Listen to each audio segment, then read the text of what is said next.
और ये रिवर्सिबिलिटी ही लाइफ है बच्चों। सेल्स चिल्ला रही होती है ऑक्सीजन ऑक्सीजन। एक ऑक्सीजन मॉलिक्यूल जो है दूसरे मॉलिक्यूल ऑफ ऑक्सीजन को हाथ बढ़ा के गाड़ी के अंदर खींच लेता है। हीमोग्लोबिन और ऑक्सीजन के बीच में H+ आ जाता है और HHB बन जाता है, HbO2 टूट जाती है। इसी को बोलते हैं हेल्डेन इफेक्ट। तो बोहर इफेक्ट का मतलब है बच्चों CO2 के कारण ऑक्सीजन रिलीज एट टिश्यू। सीधा NCERT के ग्राफ से समझेंगे ना। इस ग्राफ का नाम है ऑक्सीजन हीमोग्लोबिन डिसोसिएशन कर्व। लो कैट बराबर लेफ्ट शिफ्ट, हाई कैट बराबर राइट शिफ्ट, और यहीं से शुरू होता है ट्रांसपोर्ट ऑफ ऑक्सीजन। बच्चों ध्यान से सुनना, ट्रांसपोर्ट ऑफ ऑक्सीजन नीट के मोस्ट रिपीटेड टॉपिक्स में से एक है। पिछले 10-12 सालों के पेपर उठा के देख लो, भर भर के सवाल आए हैं और नीट 2024 में भी इसी टॉपिक से डायरेक्ट क्वेश्चन पूछा गया है। NCERT की line as it is copy paste की गई है। इस वीडियो के बाद तुम्हारा ट्रांसपोर्ट ऑफ ऑक्सीजन 0 से हीरो हो जाएगा। तुम PYQs बिना डरे सॉल्व कर पाओगे और ग्राफ वाले सवाल 30 सेकेंड में निपटा दोगे। बस अंत तक बने रहना बच्चों, क्योंकि यहाँ से बराबर एक क्वेश्चन निकल के आता है। ये जो डायग्राम तुम देख रहे हो बच्चों, NCERT का एज इट इज डायग्राम है। इसमें देखो, एटमॉस्फेयर से ऑक्सीजन एल्वियोलाई में आती है, एल्वियोलाई से ब्लड में डिफ्यूज होती है और ब्लड में आते ही हेमोग्लोबिन से बाइंड कर जाती है और यहीं से शुरू होता है ट्रांसपोर्ट ऑफ ऑक्सीजन। तो हेमोग्लोबिन जो होता है बच्चों एक कार के जैसा होता है और ये कार जो है 4 सीटर होती है, मतलब 4 ऑक्सीजन मॉलिक्यूल पैसेंजर उठा सकती है। ऑक्सीजन एल्वियोलाई से चढ़ी, हेमोग्लोबिन की कार में बैठी और सीधा टिश्यू स्टेशन पे उतर गई। इसका मतलब हेमोग्लोबिन ऑक्सीजन को लिफ्ट देता है लंग से टिश्यू तक। अब यहाँ एक बहुत ही इंपॉर्टेंट बात ध्यान से सुनना बच्चों, ऑक्सीजन का हेमोग्लोबिन से बाइंडिंग जो है वो रिवर्सिबल होता है, मतलब कभी बाइंड होती है कभी छूट जाती है, और ये रिवर्सिबिलिटी ही लाइफ है बच्चों। अगर ये इरिवर्सिबल होता ना तो ऑक्सीजन एक बार बैठ जाती और टिश्यू तक कभी पहुंचती ही नहीं। तो हेमोग्लोबिन क्या है बच्चों, NCERT के शब्दों में कहें तो हेमोग्लोबिन एक आयरन कंटेनिंग पिगमेंट है जो RBC के अंदर पाया जाता है। एल्वियोलाई पे 4 ऑक्सीजन बाइंड करता है और टिश्यू में जाके 4 ऑक्सीजन छोड़ देता है। अब यहाँ आती है एक सुपर इम्पॉर्टेंट लाइन। बाइंडिंग जो होता है बच्चों वो कोऑपरेटिव होता है। मतलब क्या, मतलब पहला ऑक्सीजन थोड़ा मुश्किल से बाइंड होता है, लेकिन जैसे ही पहला बैठ गया दूसरा तीसरा चौथा सब आसानी से बैठ जाते हैं।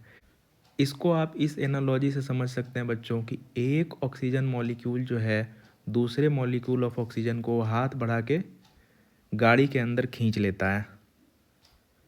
इसलिए बोलते हैं बच्चों बाइंडिंग जो है वो सक्सेसिवली ईजियर होते जाता है। तो बच्चों हेमोग्लोबिन एक 4 सीटर कार है, ऑक्सीजन पैसेंजर है, बाइंडिंग इरिवर्सिबल है और कोऑपरेटिव नेचर का है। और इसी कोऑपरेटिव नेचर की वजह से आगे तुम्हें वो फेमस एस शेप्ड कर्व दिखेगा जहाँ से नीट में बराबर क्वेश्चन पूछे जाते हैं। तो अंत तक बने रहें बच्चों, स्किप ना करें। अब देखते हैं बच्चों ऑक्सीजन जो है वो एल्वियोलाई से ब्लड में क्यों मूव करता है, कैसे मूव करता है। तो रूल एक ही है बच्चों, फिक्स लॉ। गैस हमेशा जो है हाई पार्शियल प्रेशर से लो पार्शियल प्रेशर की तरफ जाती है। ऑक्सीजन जो है बच्चों वो भी एक गैस है और ऑक्सीजन जो है वो प्रेशर का गुलाम है, हाई प्रेशर से लो प्रेशर की तरफ जाएगी। जैसे पानी बच्चों ऊपर से नीचे जाता है, हीट जो है हाई टेम्परेचर से लो टेम्परेचर की तरफ जाता है, उसी तरह से बच्चों गैस कोई भी हो वो हाई प्रेशर से लो प्रेशर की तरफ जाएगी। अभी एल्वियोलाई में प्रेशर होता है, ये NCERT में दिया हुआ है, NCERT का टेबल है। एल्वियोलाई में जो प्रेशर है वो होता है 104 mm/Hg और जो ब्लड में प्रेशर होता है ब्लड वेसल में वो होता है 95 mm/Hg। तो यहाँ बच्चों हाई से लो प्रेशर की तरफ जाएगी ऑक्सीजन, और ऑक्सीजन को पकड़ने के लिए मैग्नेट वहाँ पे बैठा हुआ है पहले से, हेमोग्लोबिन, जो कि उसको कैच कर लेगा। ये स्लाइड सबसे इम्पोर्टेंट है बच्चों, इससे नीट में लगभग हर साल क्वेश्चन आता है। तो लोडिंग का मतलब है बच्चों हेमोग्लोबिन का ऑक्सीजन से जुड़ जाना, यानी फॉर्मेशन ऑफ ऑक्सी हेमोग्लोबिन, और अनलोडिंग का मतलब है हेमोग्लोबिन से ऑक्सीजन का अलग हो जाना, यानी formation of D oxy haemoglobin. समझ आ रहा है? जुड़ना मतलब लोडिंग, छोड़ना मतलब अनलोडिंग। अब देखते हैं छोड़ने पकड़ने का ड्रामा कहाँ होता है। बच्चों, टिश्यूज का माहौल ऐसा होता है कि ऑक्सीजन को भागना ही पड़ता है। सेल्स दिन रात सेलुलर रेस्पिरेशन कर रही होती हैं, ऑक्सीजन कंज्यूम हो चुकी होती है, सेल्स चिल्ला रही होती है ऑक्सीजन ऑक्सीजन। तो इस रेस्पिरेशन का बाई प्रोडक्ट पता है बच्चों, CO2 होता है और हीट रिलीज होती है। इसलिए बच्चों टिश्यू लेवल पे PCO2 हाई होता है और टेम्परेचर हाई होता है, और ऑक्सीजन सेलुलर रेस्पिरेशन में कंज्यूम हो जाने के कारण लो होती है। अब ध्यान से सुनना, यहीं से हेमोग्लोबिन की लॉयल्टी टेस्ट होती है। जब PCO2 high, temperature high, PO2 लो होता है तो हेमोग्लोबिन ऑक्सीजन को छोड़ देता है, ऑक्सीजन टिश्यूज के पास भाग जाती है, और इसी अनलॉयल्टी की वजह से हम जिंदा है बच्चों। अगर हेमोग्लोबिन लॉयल रह जाता तो सेल मर जाता। अब इसका उल्टा सीन कहाँ होता है, ध्यान रखो। देखो, अब लंग्स के एल्वियोलाई का माहौल देखो बच्चों। PO2 हाई है क्योंकि ऑक्सीजन एटमॉस्फेयर से फ्रेश आई है। PCO2 लो है क्योंकि CO2 बाहर जा चुकी है। टेम्परेचर भी थोड़ा लो होता है। ये तीनों कंडीशन बोल रही है हेमोग्लोबिन भैया अब ऑक्सीजन को पकड़ लो, और कर भी लेता है। ये हेमोग्लोबिन जो है ऑक्सीजन से बाइंड होके ऑक्सी हेमोग्लोबिन बना लेता है। मतलब लोडिंग आपका बच्चों लंग्स में होगा। अब यहाँ से बच्चों दिमाग का हॉर्स पावर बढ़ाने की ज़रूरत है। अब रियल साइंस शुरू होती है। अब हम एक एक करके ये देखेंगे कि हाई टेम्परेचर, लो pH, हाई PCO2, ये तीनों मिल के ऑक्सीजन को हेमोग्लोबिन से छुड़वाते क्यों हैं। ध्यान से सुनना बच्चों। देखो, ऑक्सी हेमोग्लोबिन में ऑक्सीजन और हेमोग्लोबिन के बीच एक बॉन्ड होता है, पर जब टेम्परेचर बढ़ता है तो ये बॉन्ड डीस्टेबिलाइज हो जाता है, और जैसे ही बॉन्ड वीक हुआ ऑक्सीजन हेमोग्लोबिन को छोड़कर टिश्यू की तरफ भाग जाती है। टिश्यू में हाई टेम्परेचर कहाँ से आया बच्चों, ये मैं पहले ही बता चुका हूँ। हाई टेम्परेचर जो होता है मेटाबॉलिज्म के कारण होता है, सेलुलर रेस्पिरेशन चल रही होती है, एनर्जी रिलीज होती है, हीट निकलती है। तो फाइनल रूल हो गया बच्चों, टिश्यू बराबर हाई टेम्परेचर बराबर अनलोडिंग बराबर डिसोसिएशन। समझ आ रहा है बच्चों। अब नेक्स्ट लेवल, अब थोड़ा केमिस्ट्री घुसाते हैं बच्चों। लो pH का मतलब होता है हाई H+। अब क्या होता है, H+ आता है और हेमोग्लोबिन पे बैठ जाता है, तो HbO2 जो हेमोग्लोबिन और ऑक्सीजन का बॉन्ड है बच्चों वो कमज़ोर हो गया, ऑक्सीजन छूट गई, अनलोडिंग हो गई। जैसे बच्चों ये देव और अंजलि के बीच में अक्षय कुमार आ जाता है तो इनका बॉन्ड टूट जाता है। उसी तरह से बच्चों हेमोग्लोबिन और ऑक्सीजन के बीच में H+ आ जाता है और HHB बन जाता है, HbO2 टूट जाती है। अब देखो बच्चों और डीप जाते हैं। हाई PCO2 का मतलब होता है CO2 टिश्यूज में जाता है। अब ये CO2 क्या करती है, CO2 H2O के साथ कंबाइन होकर कार्बोनिक एसिड बनाती है। ये H+ जो है क्या करेगा बच्चों, ये H+ जो है फिर से हेमोग्लोबिन के साथ बैठ जाएगा और ऑक्सीजन, ये H+ जो है फिर से हेमोग्लोबिन के साथ बैठ जाएगा और ऑक्सीजन को अलग कर देगा। ठीक है। ये CO2 बढ़ने के कारण जो ऑक्सीजन की अनलोडिंग हुई बच्चों, इसी को बोलते हैं बोहर इफ़ेक्ट, और ये कहाँ पे होता है, टिश्यूज में होता है। आप ध्यान से सुनना बच्चों, ये बोहर का उल्टा सीन है। एल्वियोलाई में क्या होता है, ऑक्सीजन एटमॉस्फेयर से एल्वियोलाई में आती है, ऑक्सीजन फिर हेमोग्लोबिन पे बैठ जाती है। जैसे ही ऑक्सीजन बैठती है हेमोग्लोबिन ने H+ को लात मार के बाहर भगा। अब वो H+ मिला किससे, H+ मिला बाइकार्बोनेट से और बना लिया H2CO3। और ये H2CO3 क्या करती है बच्चों, टूट जाती है, टूट के चूर हो जाती है, CO2 अलग हो जाता है, डिफ्यूज होकर चला जाता है लंग्स में और लंग्स से एटमॉस्फेयर में। और यहाँ पे वो एंजाइम का नाम बच्चों आप कमेंट बॉक्स में बताइए। अब जो ऑक्सीजन के कारण CO2 बाहर निकली, इसी को बोलते हैं हेल्डेन इफेक्ट। तो बोहर इफेक्ट का मतलब है बच्चों CO2 के कारण oxygen release at tissue. हेल्डेन effect का मतलब है बच्चों ऑक्सीजन के कारण CO2 रिलीज एट लंग्स।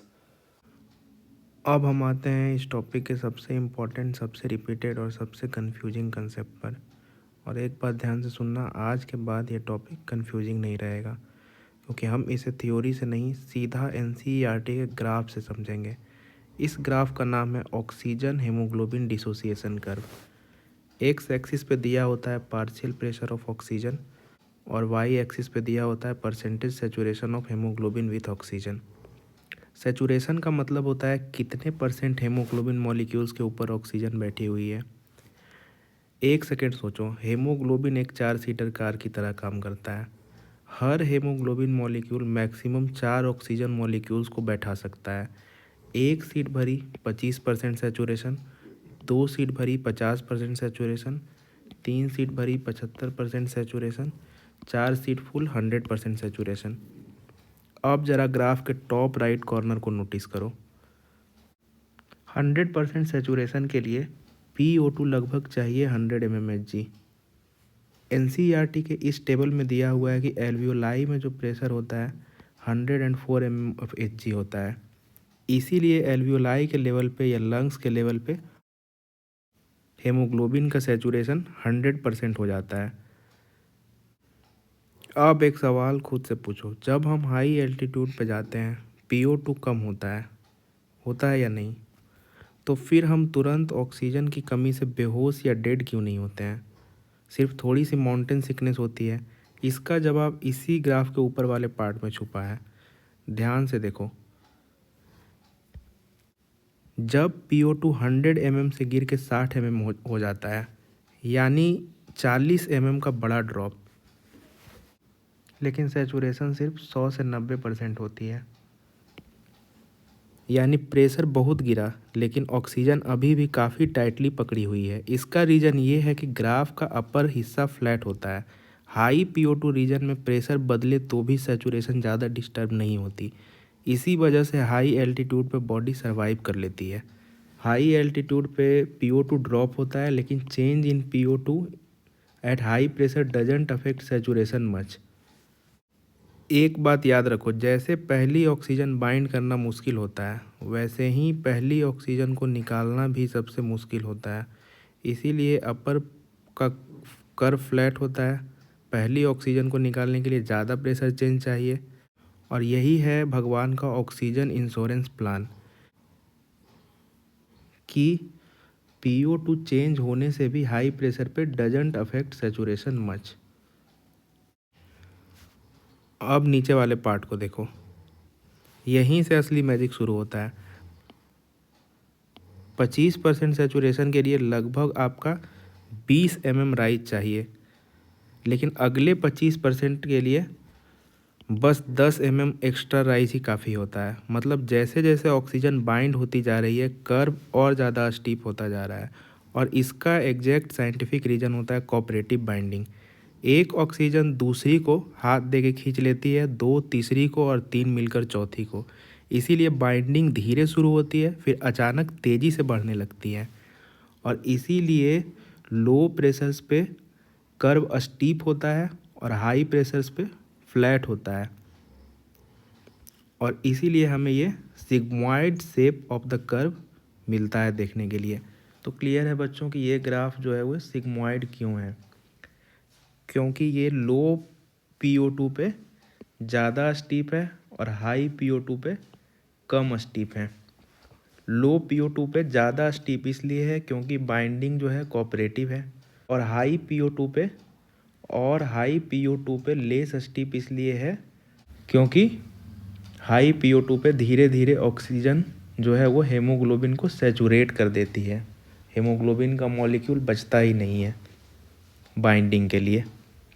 तो ये सिग्मॉइड कर्व जो है बच्चों, ये भगवान का ऑक्सीजन इंश्योरेंस प्लान के जैसा है। ये स्लाइड चेंज इन PO2 से सैचुरेशन को अफेक्ट नहीं होने देता है, और हम लोग को स्लाइड चेंज इन PO2 से ज़्यादा फर्क नहीं पड़ता है। हेमोग्लोबिन का सैचुरेशन मेंटेन रहता है। अब देखो बच्चों, इस ग्राफ में एक और पॉइंट छुपा हुआ है जो मैं तुम्हें दिखाता हूँ। 50% सैचुरेशन के लिए PO2 कितना होना चाहिए? 50% सैचुरेशन के लिए PO2 आपका लगभग 26 से 27 mmHg होना चाहिए। तो 50% सैचुरेशन के लिए जितना पार्शियल प्रेशर ऑफ ऑक्सीजन होता है उस प्रेशर को बोलते हैं बच्चों P50, और नॉर्मल फिजियोलॉजिकल कंडीशन में ये 26 से 27 mmHg के बराबर होता है। हाई P50 का मतलब है बच्चों लो अफिनिटी, हेमोग्लोबिन रिलीज कर देगा ऑक्सीजन को ईजिली, और लो P50 का मतलब होता है हाई अफिनिटी, मतलब हेमोग्लोबिन जो है ऑक्सीजन को टाइटली होल्ड किए हुए है। क्यों?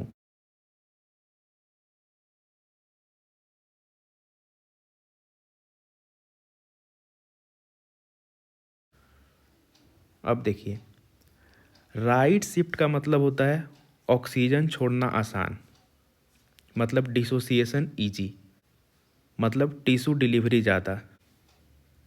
अब देखिए, किन्हीं किन्हीं लोगों को ये बात समझ में नहीं आती है कि राइट शिफ्ट का मतलब डिसोसिएशन ज़्यादा क्यों होगा, लेफ़्ट शिफ्ट का मतलब एसोसिएशन ज़्यादा क्यों होगा। तो बच्चों आप किसी एक सैचुरेशन को पकड़ लीजिए, जैसे कि मैं 50% सैचुरेशन पे देख रहा हूँ।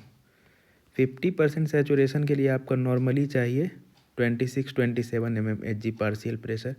अब देखिए, अगर मैं ग्राफ को राइट शिफ्ट कर देता हूँ तो सेम 50% सैचुरेशन के लिए पार्शियल प्रेशर ऑफ ऑक्सीजन अब चाहिए 40 mmHg। तो 50% ऑक्सीजन को पकड़ने के लिए अगर ज़्यादा प्रेशर चाहिए, मतलब हेमोग्लोबिन को ऑक्सीजन कम पसंद है, मतलब कि अफिनिटी रिड्यूस हो गया, अनलोडिंग इजी हो गया और डिसोसिएशन हो जाएगा। अब लेफ़्ट शिफ्ट का देखते हैं बच्चों। हम एक सैचुरेशन को पकड़ लेते हैं बच्चों, 50% सैचुरेशन। 50% सैचुरेशन के लिए पहले चाहिए था 26-27 mmHg। अब 50% सैचुरेशन के लिए चाहिए बस 20 mmHg। तो 50% ऑक्सीजन को पकड़ने के लिए अगर कम प्रेशर चाहिए, मतलब हेमोग्लोबिन को ऑक्सीजन ज़्यादा पसंद है, मतलब कि अफिनिटी इंक्रीज हो गया, तो ऑक्सी हेमोग्लोबिन फॉर्मेशन फेवरेबल हो जाएगा। अब देखिए बच्चों, लेफ़्ट शिफ्ट मतलब होता है ऑक्सीजन पकड़ना आसान, loading easy, oxy haemoglobin formation easy. तो ये कब होता है बच्चों, हम लोग पहले ही देख चुके हैं, लो PCO2 पे, लो एसिडिक कंडीशन यानी कि हाई pH पे और लो टेम्परेचर पे ऑक्सी हेमोग्लोबिन का फॉर्मेशन होता है लंग्स के लेवल पे। जिनको अभी भी समझ में नहीं आया है वो आपका सिंपल निमोनिक से याद रख सकते हैं, लो कैट बराबर लेफ़्ट शिफ्ट, हाई कैट बराबर राइट शिफ्ट। लो कैट का मतलब है बच्चों लो, सी से आपका CO2 हो गया, ए से एसिड हो गया, लो एसिड, टी से हो गया आपका लो टेम्परेचर। तो ये 3 कंडीशन में आपका लेफ़्ट शिफ्ट होगा। और बच्चों आप एल से याद रख सकते हैं, एल से लेफ़्ट, एल से लो, एल से लंग्स, एल से लोडिंग यानी कि ऑक्सी हेमोग्लोबिन फॉर्मेशन। अगर आपको बच्चों इतना याद है तो आपका इस टॉपिक से कोई भी क्वेश्चन गलत नहीं होगा। तो आज का आपका टेक होम लेटर है बच्चों एल, और टेक होम वर्ड आपका है cat. Low cat left lungs loading, high cat right tissue unloading.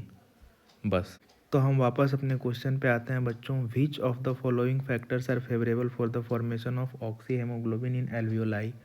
Alveoli कहने का मतलब है बच्चों lungs. Formation of oxy haemoglobin का मतलब है बच्चों लेफ्ट शिफ्ट। लंग्स का भी बच्चों मतलब है लेफ्ट शिफ्ट। तो आज का हमारा टेक होम लेटर था बच्चों एल, और टेक होम वर्ड था बच्चों कैट। तो एल से हो जाएगा बच्चों लो, लो CO2, लो एसिड या H+ कंसनट्रेशन, लो टेम्परेचर, और इसका उल्टा कर देंगे बच्चों तो हाई PO2, हाई PO2। तो आपका आंसर हो जाएगा बच्चों high PO2 laser H+ concentration. अगर आज आपको right shift, left shift, curve सब क्लियर हो गया है तो रेस्पिरेशन का सबसे डिफ़िकल्ट पार्ट आप जीत गए। और हाँ बच्चों, इसी ग्राफ से हर साल नीट में मल्टीपल क्वेश्चंस रिपीट होते हैं। तो ऐसे ही बेसिक से एडवांस्ड, माइक्रो से मैक्रो और NCERT से नीट लेवल की तैयारी करनी है तो सब्सक्राइब करो, कमेंट करो अगला वीडियो किस टॉपिक पे चाहिए।